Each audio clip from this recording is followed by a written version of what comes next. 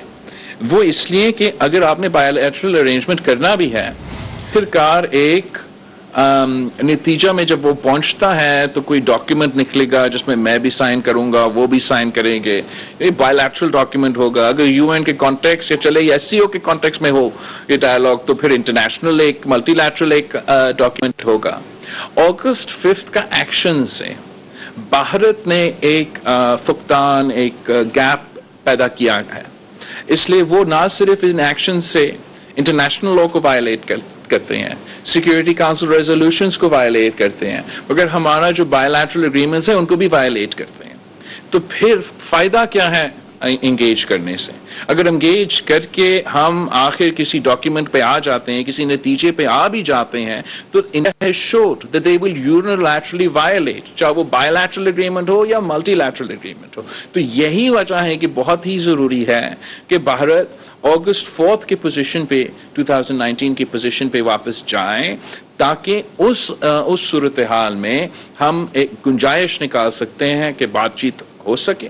اور میں سمجھتا ہوں کہ بات چیت ہی ڈائلاگ ہی وہ طریقہ ہے کہ ہم اپنے جو سارے مسائل ہیں ان کے حل نکال سکتے ہیں.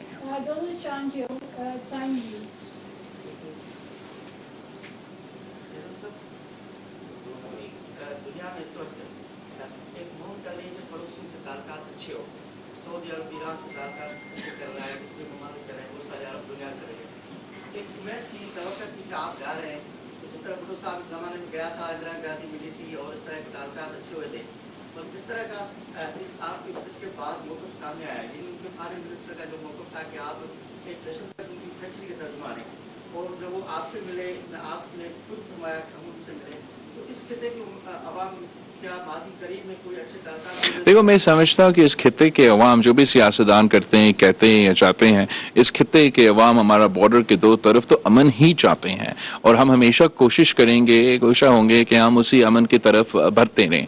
اس ٹرپ کا کانٹیکسٹ کوئی بائی لیٹرل ایڈوانسمنٹ کے اس ٹرپ کا کانٹیکسٹ میں کوئی اس لیے امید نہیں تھا کہ ہم اس کام کے لیے وہاں جا نہیں رہے تھے. تو ان دیٹ کانٹیکسٹ جہاں تک بائی لیٹرل امپروومنٹس ہے یا حل ہے یا ایک راستہ ہے, that is something that was not on the table when we were going to India. جہاں تک ان کی رسپانس ہے, ان کا جو سٹانس ہے وہ تو مذاق ہے. کہتا ہے کہ you can't be a victim of terror and sit with the perpetrators of terror. آپ مجھے بتائیں دورو چانجو صاحب, آپ مجھے جانتے ہو, اس ملک مجھے جانتا ہے, میں نے کیا ایک دفعہ اپنا سیاسی پوری تاریخ میں ایک دن کے لیے ایکسیڈنٹلی بھی کسی دہشت گرد کے ساتھ بیٹھا ہوں؟ نا, میں کیا کروں اگر ان میں اتنا نفرت عروج پہ پہنچ چکا ہے کہ وہ سارے مسلمان کو دہشت گرد کرانا چاہتے ہیں, یہاں تک کہ وہ بلاول بھٹو زرداری کو بھی دہشت گرد کرانا چاہتے ہیں. ان کو یہ نہیں نظر آتا کہ ہم اپنے ملک میں بھی دہشت گردوں کے مقابلے میں دہشت گردوں کے اپیزمنٹ کے خلاف جو مہم ہوتے ہیں اس میں ان میں صف اول کا کردار ادا کرتے ہیں. ہم اس لیے کہ ہم خود متاثر ہوئے ہیں, وکٹمز ہیں دہشت گردی کے, تو ہم اگر پاکستانی کوئی دہشت گردی کی واقعہ میں شہید ہو یا کوئی نقصان ہو تو ان کے لیے بھی ہم ایمپیتھائز کرتے ہیں. اگر بھارت میں کوئی بھارت کا شہری بھی دہشت گردی کا شکار ہو جائے تو میں ان کے لیے بھی درد ہوتا ہے. میں چاہتا ہوں کہ نہ کوئی پاکستانی, نہ کوئی بھارت کا شہری, نہ کوئی شہری دہشت گردی کا شکار ہو. مگر افسوس کے ساتھ کہ جب تک ہم اس ایشو کو پولیٹیسائز کریں گے, جب تک ہم اس ایشو کو جیو پالیٹکس کا جو کھیل کھیلا جا رہا ہے دنیا میں, اس ریجن میں, اس کا حصہ بنیں گے, تو افسوس کے ساتھ ہمارے شہری دوسرے ممالک کے شہری مرتے رہیں گے. ہمیں اکراس ایک بائی پارٹیزن